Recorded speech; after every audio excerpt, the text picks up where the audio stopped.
नमस्कार दोस्तों, एक बार फिर स्वागत है आप सभी का आपका अपने YouTube चैनल स्टडी लोक में। तो कल की वीडियो में हमने आपको 2 क्लासेस प्रोवाइड कराई थी, जिसमें आपकी KAHM और दूसरी क्लास थी आपकी सॉफ्टवेयर इंजीनियरिंग की। तो उस क्लास में काफ़ी अच्छा रिस्पांस मिला है, तो उसके आधार पर आज की डेट में हम कराने वाले हैं IoT का शुभारंभ। IoT के बारे में बताने वाले हैं, IoT के सिलेबस के बारे में बताने वाले हैं और कुछ यहाँ पर हम IoT के चैप्टर से कुछ कराने वाले हैं। तो यहाँ पर सिलेबस की बात करें तो जो सिलेबस आपके लेटेस्ट सिलेबस के अनुसार यहाँ पर लिखा हुआ है। यहाँ पर पहला चैप्टर आपका इंट्रोडक्शन टू IoT यानी कि इंटरनेट ऑफ थिंग्स का परिचय, जिसमें आपकी इंटरनेट ऑफ थिंग्स की परिभाषा है, IoT में थिंग्स क्या है ये है, और कैरेक्टरिस्टिक्स है IoT का, फिजिकल और logical design of IoT, functional blocks of IoT protocols क्या होते हैं, IoT मॉडल्स क्या होते हैं, IoT API से क्या संबंध रखता है, IoT एनेबलिंग टेक्नोलॉजी क्या होती है। उसके बाद आपका दूसरा चैप्टर है कि IoT डिवाइस का। इसमें आपका पहला IoT डिवाइसेस क्या होती हैं, electronic device fit in IoT में कैसे फिट होती हैं। तीसरा टॉपिक इसमें IoT डिवाइस मैनेजमेंट क्या है, IoT हार्डवेयर मॉड्यूल क्या होते हैं, IoT सेंसर कितने प्रकार के होते हैं, सेंसर क्या होता है, ये सारी चीज़ें हैं आपकी। उसके बाद ब्रेड बोर्ड है, LED और ट्राई कलर LED है, इसमें आपकी कनेक्शन है, रजिस्टर और एंड डिवाइस होते हैं, एक्चुअर्स होते हैं। उसके बाद आपका तीसरा चैप्टर है IoT नेटवर्क, जिसमें हम IoT नेटवर्क के बारे में जानेंगे, कितने प्रकार के IoT नेटवर्क होते हैं, IoT नेटवर्क में जो प्रोटोकॉल्स होते हैं वो किस तरह से होते हैं, और IoT डेटा प्रोटोकॉल्स क्या होते हैं, माइक्रो कंट्रोलर और माइक्रो प्रोसेसर के बीच क्या संबंध है, जिगबी और कॉप के बारे में इसमें जानेंगे। इसके बाद है आपका चौथा चैप्टर है अर्डिनो में use of Arduino in IoT के बीच में क्या संबंध है, इसका ID के बारे में बताएंगे, कंट्रोल स्टेटमेंट के और प्रोटोकॉल्स के बारे में जानेंगे। उसके बाद पांचवा चैप्टर है आपका IoT and M2M machine to machine.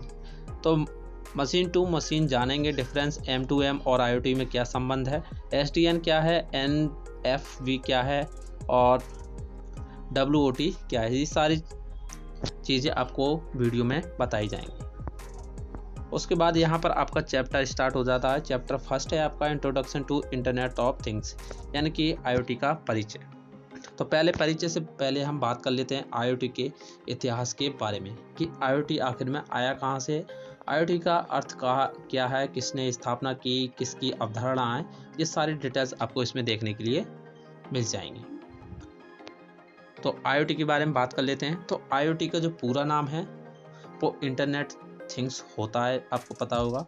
और IoT का जो इतिहास है वो 1960 दशक का है, यानी कि 1960 वे दशक से IoT का शुभ आरंभ माना जाता है। और यहाँ पर IoT कनेक्टेड डिवाइस का रिकॉर्ड निर्माण था वो 1980 के दशक में किया गया था, यानी कि जो कनेक्टेड IoT से जो पहला डिवाइस कनेक्ट किया गया था वो 1980 के दशक में कनेक्ट किया गया था। उसके बाद 1990 के दशक में शुरुआत में इसी तरह का एक आविष्कार जॉन रॉम के द्वारा TCP/IP प्रोटोकॉल्स के माध्यम से एक टोस्टर को इंटरनेट से जोड़ने के लिए किया गया था। टोस्टर को आपको पता होगा क्या होता है। उसके बाद बात कर लेते हैं 1999 में केविन एस्टन ने प्रोक्टर एंड गैम्बल ने एक IoT शब्द को इंट्रोड्यूस किया था किसी शो में। IoT की अवधारणा को 1999 में RFID यानी कि रेडियो फ्रिक्वेंसी आइडेंटिफिकेशन डेवलपमेंट के एक सदस्य द्वारा लाया गया था। तो ये थी IoT का इतिहास। यहाँ पर हमने काफ़ी शॉर्ट लिखा है, आपको ज़्यादा बड़ी रामायण लिखने की ज़रूरत नहीं है। हिस्ट्री में जो मेन पॉइंट हैं वो आपको लिख देने हैं। उसके बाद अब बात करेंगे IoT की डेफिनेशन के बारे में।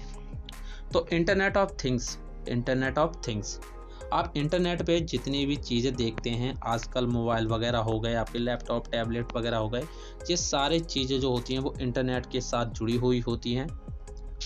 और यहाँ पर बात कर लेते हैं कि इंटरनेट ऑफ थिंग्स होता क्या है।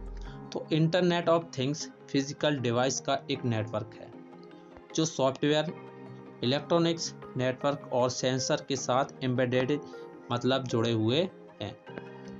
इंटरनेट ऑफ थिंग्स एक फिजिकल डिवाइस का नेटवर्क है जो सॉफ्टवेयर, इलेक्ट्रॉनिक्स नेटवर्क और सेंसर के साथ जुड़े हुए हैं, जो इन वस्तुओं को डेटा कलेक्ट करने और एक्सचेंज करने की अनुमति प्रदान करता है।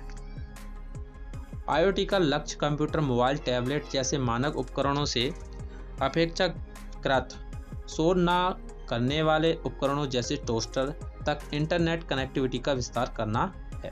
तो समझने का पॉइंट यही है कि कंप्यूटर और इंटरनेट ऐसी सुविधाएं हैं जिनके बारे में हर किसी ने सुना होगा और इनका भी यूज़ किया होगा।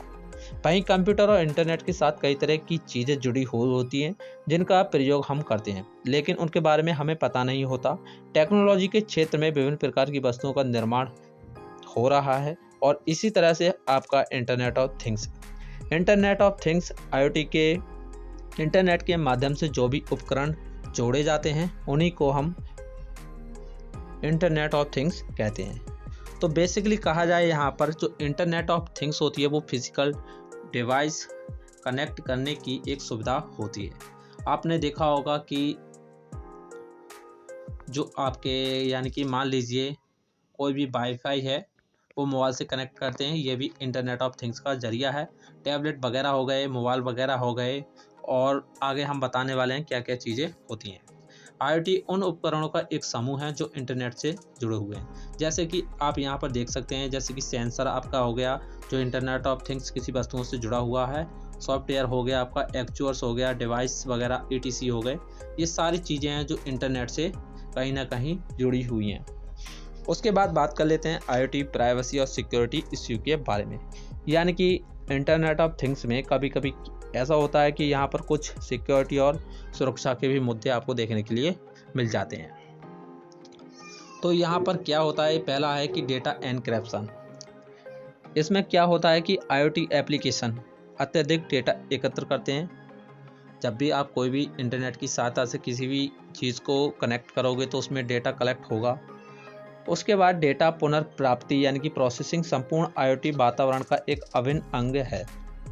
इसमें क्या होता है, ब्राउज़र और सर्वर्स के बीच भेजी जा रही यूज़र इन्फॉर्मेशन की सुरक्षा के लिए इंटरनेट पर इनक्रिप्शन का व्यापक रूप से उपयोग होता है, जिसमें आपका पासवर्ड हो सकता है, भुगतान की जानकारी हो सकती है, अन्य व्यक्तिगत जानकारी शामिल होती हैं, जिसे आप कहीं ना कहीं सर्वर के माध्यम से कोई भी व्यक्ति इन्हें आपस में चुरा सकता है। उसके बाद है इसमें डेटा का ऑथेंटिकेशन। तो डेटा को सफल इनक्रिप्शन के बाद डिवाइस के हैक होने की संभावना अभी भी मौजूद है, यानी कि कोई भी हमारे डेटा को आज भी चुरा सकता है, इसकी पूरी गारंटी हमें नहीं है। इंटरनेट पे तमाम तरीके के सिक्योरिटी रीजन वगैरह, तरह तरह की परमिशन वगैरह होती हैं जिनके माध्यम से हमारा डाटा चोरी हो जाता है। उसके बाद है साइड चैनल अटैक। इसमें क्या होता है कि इनक्रिप्शन और ऑथेंटिक दोनों जगह पर अभी भी साइड चैनल की गुंजाइश छोड़ते हैं। इस तरह के हमले जानकारी पर कम और उस जानकारी को कैसे प्रस्तुत किया जा रहा है इस पर अधिक ध्यान केंद्रित करते हैं। अब यहाँ पर उदाहरण के लिए एक आपको उदाहरण बता देते हैं साइड चैनल अटैक्स के बारे में। यदि कोई समय की जानकारी है, बिजली की खपत है या विद्युत चुंबकीय रिसाव है जैसे डेटा तक पहुँच सकता है, तो इस सभी जानकारी का उपयोग साइड चैनल हमलों के लिए किया जा सकता है। उसके बाद है private information can be stolen. Internet of things के माध्यम से जो आपकी प्राइवेट इंफॉर्मेशन होती है उसे कोई ना कोई चुरा सकता है। अब आज इतना हो गया। उसके बाद बात कर लेते हैं कि इंटरनेट आखिर में होता क्या है, आईओटी आपकी होती क्या है। तो यहाँ पर कुछ पॉइंट लिखे हुए हैं, यहाँ पर आपका आईओटी दिखाई दे रहा है। तो इसमें क्या होता है कि इंटरनेट आपकी किस किस से कनेक्टेड होती है। तो आप इंटरनेट को स्मार्टफोन से कनेक्ट कर सकते हैं।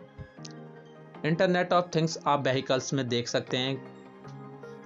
आपने देखे होंगे कि जो ओला, यूबर वगैरह होती हैं वो इंटरनेट के माध्यम से बुक वगैरह की जाती हैं। उसके बाद आपकी होम लाइटिंग हो गई। कहीं कहीं ऐसा होता है कि आपके मोबाइल फ़ोन के द्वारा कहीं पर लाइट कंट्रोल की जाती है। आपने कई घरों में देखा होगा, टीवी वगैरह में देखा होगा, मूवी वगैरह में देखा होगा।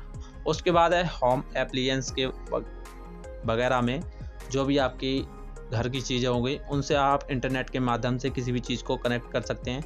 आपने देखा होगा कि म्यूज़िक भी आप इंटरनेट की सहायता से सुन सकते हैं। उसके बाद आप फ्लाइट की सर्विस जो है वो ऑनलाइन बुकिंग करते हैं वो सब इंटरनेट ऑफ थिंग्स की सहायता से कर सकते हैं।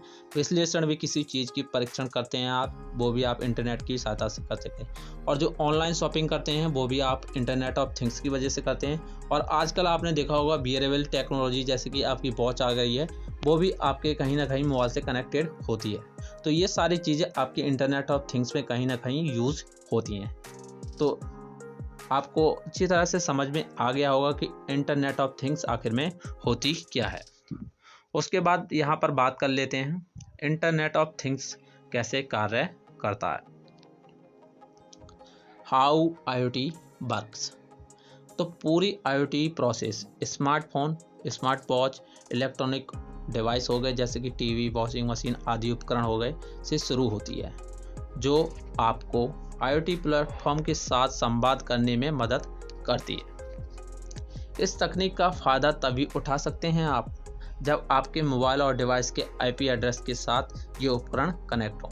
यानी कि कहने की बात यह है कि इन दोनों का IP एड्रेस जो होता है, यानी कि जो डिवाइस और आपका मोबाइल है, उन दोनों का IP एड्रेस एक साथ कनेक्टेड हो, तभी आप इंटरनेट ऑफ थिंग्स का फ़ायदा उठा सकते हैं। अब यहाँ पर IoT के कुछ महत्वपूर्ण कंपोनेंट्स दिए गए हैं जिनकी सहायता से आप इंटरनेट ऑफ थिंग्स जो कनेक्ट करते हैं वो सारी यहाँ पर दी गई हैं। तो पहला है आपका सेंसर या डिवाइस, उसके बाद दूसरा नंबर है कनेक्टिविटी, तीसरा नंबर है डेटा प्रोसेसिंग और चौथा है यूज़र इंटरफेस। इनके बारे में एक एक करके जान लेते हैं आखिर में ये होते क्या हैं।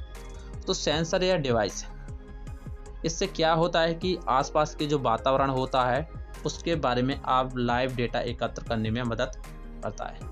आपने गूगल मैप तो चलाया होगा, उसमें आप कहीं भी सर्च करेंगे, गूगल मैप में कोई भी जानकारी डालते हैं, कोई भी एड्रेस वगैरह ढूंढते हैं, वो सारी जानकारी आप सेंसर या डिवाइस की मदद से करते हैं। उसमें क्या होता है, जब भी आप कोई भी ATM के बारे में सर्च करेंगे तो आपके पास जहाँ पर आप एक्टिव यानी कि जहाँ पर आप खड़े होंगे वहीं पर आसपास के जितने भी ATM हैं वो सारे आपको गूगल मैप दिखा देता है। ये सारी जानकारी सेंसर या डिवाइस की मदद से होती है जो इंटरनेट ऑफ थिंग्स के आने से पॉसिबल हुई है। उसके बाद है कनेक्टिविटी।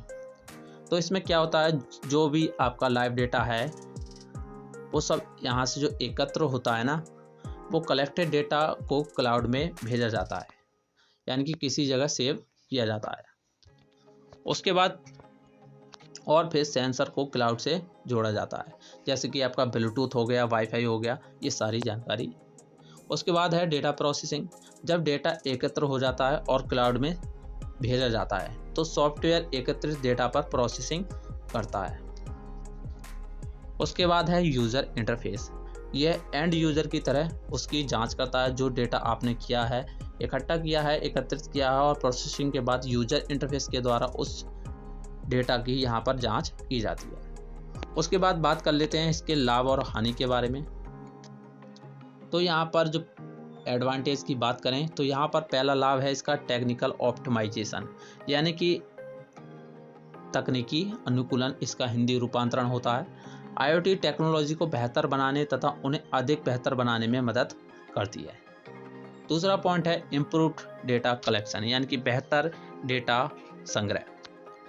इसमें क्या होता है, IoT डेटा पर तत्काल प्रोसेसिंग की सुविधा प्रदान करता है।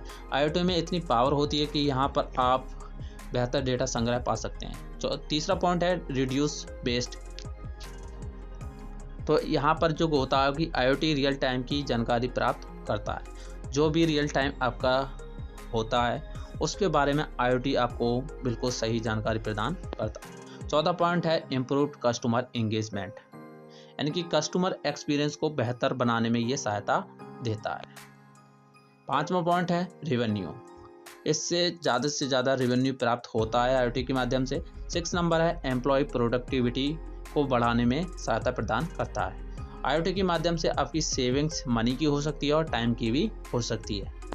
लो कॉस्ट, यानी कि IoT के जो भी आप उपकरण वगैरह डिवाइस वगैरह कनेक्ट करते हैं उसकी जो कॉस्ट होती है वो काफ़ी कम होती है। ऑथेंटिकेशन वर्क, यानी कि ऑटोमेशन वर्क, यानी स्वचालित कार्य।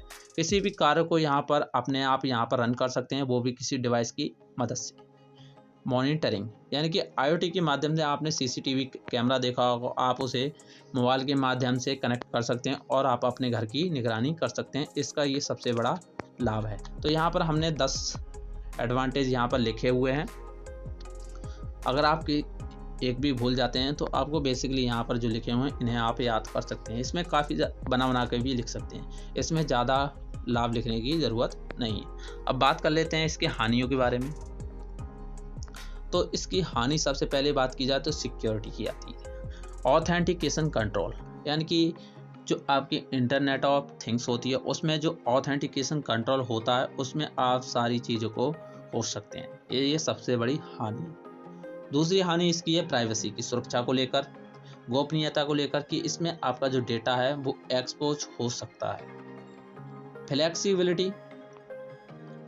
फ्लेक्सिबिलिटी की बात की जाए तो इसमें काफ़ी कम फ्लेक्सिबिलिटी आपको प्रदान होती है। कॉम्प्लेक्सिटी, इसका मतलब होता है जटिलता। नॉट इजी डिज़ाइन, इसकी डिज़ाइन को बनाने के लिए आपको जटिलता की आवश्यकता होती है। कॉम्प्लायंस, रूल्स और रेगुलेशन इसके ज़्यादातर बड़े होते हैं जो आपकी चुनौती को प्रदान करते हैं। साइबर अटैक्स इसमें सबसे ज़्यादा होते हैं, कोई ना कोई व्यक्ति आपकी जानकारी को यहाँ पर एक्सपोज कर सकता है। तो यहाँ पर ये इसके हानि हो गई, ये इसके लाभ हो गए। और यहाँ पर आपकी जो IoT है कैसे कार्य करता है ये आपका यहाँ पर हो गया। उसके बाद IoT कैसे वर्क करता है, यानी कि IoT आखिर में होता क्या है, किस तरह से हम IoT को किसी डिवाइस उपकरण के साथ कनेक्टेड करते हैं, और ये सारी चीज़ें हैं जो IoT की यहाँ पर डेफिनेशन हो गई, IoT की हिस्ट्री हो गई। ये यहाँ पर कुल मिलाकर बात करी जाए तो यहाँ पर 3 क्वेश्चन होते हैं, और 3 क्वेश्चन कहीं ना कहीं आपके सिलेबस में इसमें से एक क्वेश्चन जरूर आ सकता है। यानी कि ये हिस्ट्री ऑफ IoT ये तो आपके क्वेश्चन में नहीं आ सकता है, लेकिन ये IoT क्या होता है ये ज़रूर आ सकता है। तो बेसिकली ये IoT इंटरनेट ऑफ थिंग्स क्या है ये मोस्ट इम्पोर्टेंट क्वेश्चन है आपके लिए। आई होप आपको ये वीडियो पसंद आई होगी। चैनल पर नए हैं, चैनल को सब्सक्राइब कर लें और बेल आइकन को प्रेस कर लें, जिससे कि आने वाली नोटिफिकेशन आपको समय पर मिलती रहे। तो चलिए अब चलते हैं, मिलेंगे अगली वीडियो में। धन्यवाद।